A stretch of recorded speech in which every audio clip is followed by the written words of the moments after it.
ایک غریب خاندان کے لڑکے نے اپنے باپ سے کہا میرے لیے بائیسیکل خرید لیں۔ باپ کے لیے بائیسیکل خریدنا مشکل تھا، اس نے ٹال دیا۔ لڑکا بار بار کہتا رہا اور باپ بار بار انکار کرتا رہا۔ آخر ایک روز تنگ آ کر باپ نے کہہ دیا کہ میں تمہیں بائیسیکل خرید کر نہیں دے سکتا، مجھے بار بار روزانہ تنگ مت کرو۔ یہ سن کر لڑکے کی آنکھوں میں آنسو آ گئے، وہ کچھ دیر تک چپ رہا، اس کے بعد روتے ہوئے بولا، آپ ہی تو ہمارے باپ ہیں، پھر آپ سے نہیں کہیں گے تو کس سے کہیں گے؟ اس جملے نے باپ کو تڑپا دیا۔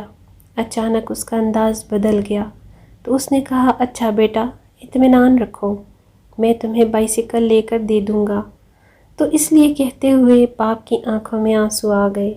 کچھ دنوں میں اس نے پیسے پورے کر کے بیٹے کے لیے بائیسیکل خرید لی۔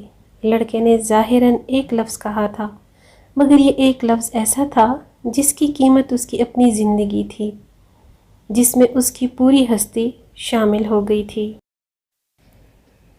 جب بندے کی آنکھ سے عاجزی کا وہ قطرہ ٹپک پڑتا ہے جس کا عمل زمین و آسمان بھی نہ کر سکے، یہی وہ لمحہ ہے جب کہ دعا محض زبان سے نکلا ہوا ایک لفظ نہیں ہوتی، بلکہ اپنی شخصیت کو مٹا دینے اور ختم کرنے کی انتہا بن جاتی ہے۔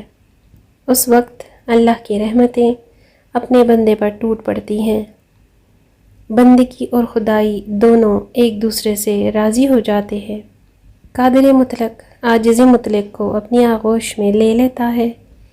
جب انسان اپنے رب پر اس قدر بھروسہ کر لیتا ہے کہ اس کے علاوہ کوئی بھی اس کی ضروریات کو پورا کرنے والا نہیں ہے، تو اللہ بھی اپنے بندے کو مایوس نہیں کرتا، اس کی دعا ضرور پوری کرتا ہے۔